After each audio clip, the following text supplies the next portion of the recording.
Yeah, we are talking about banks. We were, too, after the close yesterday, but we're seeing the trade today. Among the most read, Fed test slaps Wall Street Titans, unleashes record payout. Here with what you need to know about the Fed's latest round of stress tests are Yamin Anaran. He is senior finance writer at Bloomberg News in our Bloomberg 1130 studio. He's been pretty busy, along with Ed Groshans. He's a senior vice president, lead banking analyst at Hite Capital Markets, on the phone from Washington.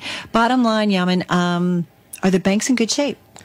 They seem to be doing great. The stress test was really harsh this time, including 65% drop in Dow Jones Industrial in the hypothetical scenario. That's pretty harsh. That's a really bad crisis. It's the market cutting in half, more than half. Wow. I mean, half is something, but it's more than half. So, very harsh scenario.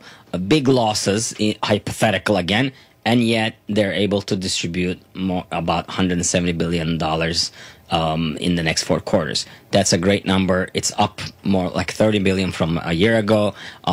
Most banks did really well. Even the ones that sort of had to revise their capital requests down, they were asking a lot. They just trimmed it a little, and still are doing great. I mean, Wells Fargo is almost doubling how much money it's going to return to shareholders. That was a surprise, right? Yeah, those are really amazing numbers. So that's why the investors are happy.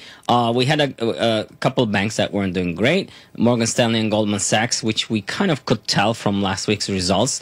They really got hit by the ratio, by the hypothetical scenarios. So they had to stick to previous year's levels in their capital distributions, which is still not too bad. In other words, they're still continuing to distribute, pay dividends and buy back shares. Right. But they just can't increase like everyone else.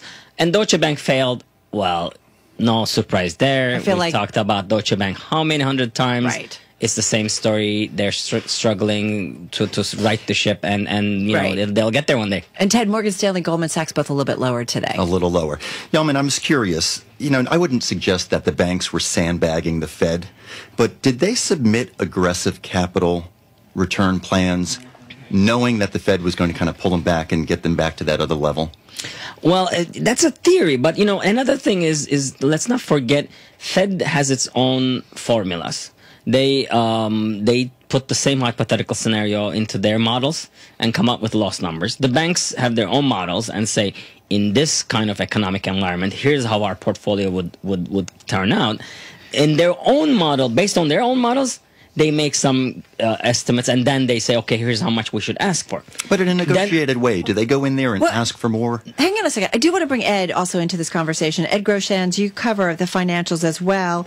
You're listening to us talk. You're listening to Yamin talk. What's your take on those stress tests?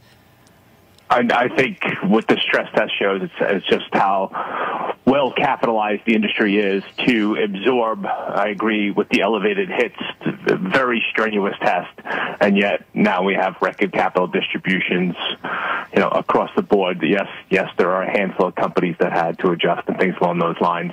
I was appreciating the conversation there. Did the banks submit aggressive plans and have to dial it back? I think to some degree, yes. And I agree with Yamin's comments that, you know, J.P. Morgan can only submit relative to its internal models. While they have more information from the Fed about the Fed's model, they don't have all the information. So my view is I prefer the banks to stretch relative to their models and then have the Fed tell them to dial it back. I don't think that's so bad. And the main reason being is if they're not stretching, then they're going to wind up holding too much capital, and that's going to pressure returns and profitability. Yeah, no, I mean, that's absolutely right. So investors want to see them stretch and then revise down when they see. Last week we got the DFAST results, which show what the Fed's models ended up with. So they look at those numbers, they're like, oh, okay, this is, well, bigger and the losses than we estimated. So here's the math. Let's decrease what we had asked originally for. But that's totally fine because now the Fed allows that. I mean, the getting the, you know, the revision is really, there's no strings attached to it. Right. So that's fine. Goldman Sachs, Morgan Stanley situation was a little different. But there they really, I think tried to argue that the tax reform brought down their capital, and it was one time, so they should be allowed to do things differently. Right. The Fed gave them some leeway. It's not 100%. No, you cannot, because they're continuing to distribute dividends. But they were in a weaker position anyway. Ed, just quickly, 20 seconds. Is it a good thing that we continue to go through these stress tests? Just very quickly. I think we could start to go to biannual. I don't think an annual is worthwhile. It can always go back to annual in the midst of or preceding a crisis. But right now, there's a lot of time and expense.